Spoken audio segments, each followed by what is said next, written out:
Today's very latest news coming to you first from the fabulous Pattaya Media Group here in Pattaya. And if you could like and subscribe, that would be amazing. Thank you. Nationally, Songkran, Thailand's famous water festival, has now been recognised by Unesco as an intangible cultural heritage. A ceremony in Bangkok will officially take place today, but the approval was released yesterday.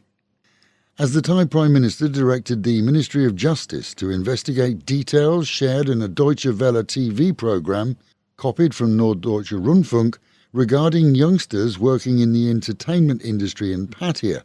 So the city expects serious clampdowns as Deputy Police Chief Hakpan has been assigned to the inquiry.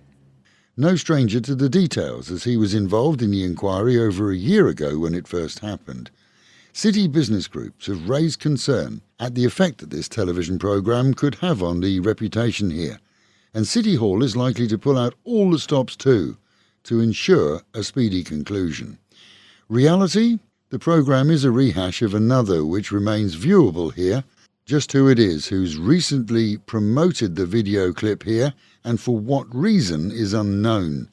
But in the 45-minute programme, one who paid for underage services claims that he forked out over 2 million baht in total to be allowed to flee the country, with his then Thai lawyer denying his claims and saying that the amount would have been around 1 million baht, comprising of legal fees and 500,000 baht bail. The same lawyer went on to say that he doesn't know if a further bribe was paid to enable his escape. The case has seriously progressed in the past 24 hours, seeing 3 Pattaya policemen, according to Police General Hakpan, facing legal action now. A former Pattaya police station chief, his deputy and the officer in charge of the case all are said to have failed the system by failing to follow key regulations, which include notification to the Foreign Division of the Thai National Police Force and notification to immigration offices. And this applies not only to the German who's on record admitting his guilt, but also to an American who escaped in a similar way. The case dates back to September 2022, when 55-year-old Jens Kirsch from Frankfurt persuaded authorities that he needed to get back to his fashion business there, where he retails t-shirts and dresses, along with fetish clothing such as school uniforms, nurses' outfits, and other so-called Lolita designs. A muscular wannabe biker, but unknown to any of the groups here, he claims to have paid 700,000 baht in legal fees and bail, plus 1 million in bribes. He was due to appear in court in November 2022, but failed to turn up, with no extradition agreement in force between Germany and Thailand. Attempts will likely be made for his return, and reports in some media state that he's been arrested in Germany, but that's not been confirmed.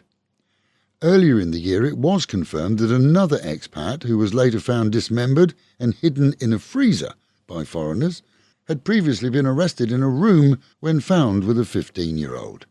And a handful of cases where bar operators have knowingly or in some cases inadvertently offered illegal services are pending court cases currently. To clarify, Pattaya is not a hotbed of underage hookers. That's a fact, that's beyond doubt. Most entertainment operators here are strict on employment, but the few that have been caught and others who've suddenly backed away have led to this issue making national and international headlines, at a time when the city is on the point of revival. Hotels and guest houses here are obliged to check ID of any Thai visiting or staying for however long in their rooms, and dates of birth are clearly printed on those state ID cards in both Thai and English, and all Thai nationals have national ID cards.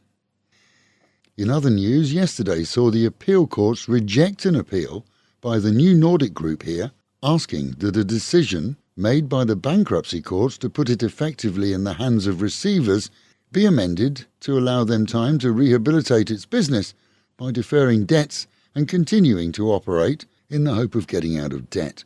Management claims that it still has the right of appeal again in 6 months' time, but for those who've invested and either never got deeds or have units in unmaintained or unfinished projects, the future is bleak. Despite the court decision, New Nordic claimed to be actively marketing those rental condos in an attempt to return some cash to investors, who were promised originally a high rate of return on their money from day one, but saw that disappear to zero.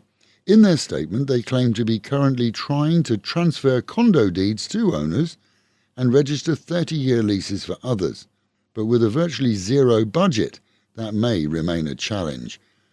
With many cases against them in civil courts already, it's not surprising that the group is finding it hard, if not impossible, to find new investors in their properties. Good news for the poor in slum communities, more so in the capital, as the Broadcasting Commission plans to set up free Wi-Fi in those areas, affording internet to all, specifically supporting learning programs for the young. If successful, the program may spread to other areas too, and it would make it easier for the poor and elderly to access government applications that allow them to then access services designed for them. On a lighter note, tomorrow sees the American Legion supporting an event at the Red Bar to the east of the city of Pattaya, where from 5:30 in the evening they're offering free American and Thai food, hoping to raise funds for the Take Care Kids Foundation. No entrance fee and all are welcome. Smog levels in our region soared this morning, seeing 130 registered at our studio and even higher in Rayong. They're expected to drop as the sun rises, and the Met Office promises highs today of 31 degrees, dropping down to 25, an overcast day with rain at times, but the real feel of around 36. Local and national news today from Fabulous 103 FM and Fabulous Pattaya Media Group. And to get a notification every time we release another bulletin or program, like and subscribe to our channel, Fabulous Pattaya Media Group, by using the link below.